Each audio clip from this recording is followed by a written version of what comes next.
Guys, দুনিয়ার সবচেয়ে বড় মিথ্যা কথা কোনটা জানো? রাতে বিছানায় শুয়ে ফোনটা হাতে নিয়ে নিজের মনকে বলা, জাস্ট শেষ 5 মিনিট একটু রিলস বা শর্ট স্ক্রল করে ঘুমিয়ে যাব।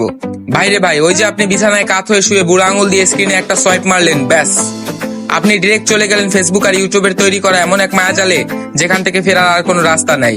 প্রথমে আসবে একটা ফানি মিম, ওটা দেখে হাসতে হাসতে স্ক্রল করে চলে আসলো কোনো এক দেশের অদ্ভুত রান্নার রেসিপি। ওটা শেষ হতে হতেই কোত্থেকে এক মোটিভেশনাল স্পিকার এসে আপনাকে জ্ঞান দেওয়া শুরু করবে, তুমি লাইফে কি করছো, এখনই ঘুম থেকে ওঠো, অথচ আপনি অলরেডি বিছানায় শুয়ে আছেন। এইভাবে একটা দুটা তিনটা করতে করতে ওনাদের ওই অ্যালগোরিদমের চক্করে কখন যে ঘড়ির কাঁটায় রাত 12টা থেকে ভোর 4টা বেজে যাবে আপনি নিজেও টের পাবেন না।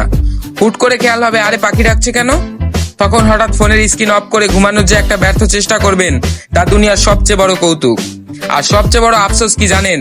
এই যে টানা 4 ঘন্টা স্ক্রল করে আপনি আসলে কি দেখলেন, ওটার 5% জিনিসও সকালবেলা ঘুম থেকে ওঠার পর আপনার মনে থাকবে না। এই রিলস আর শর্টসের লিজেন্ডারি চক্করে পড়ে প্রতিদিন কার কার রাতের ঘুম আর সকালের ক্যারিয়ার দুটোই পাংচার হচ্ছে, কমেন্টে এসে একটু হাজিরা দিয়ে জানতো।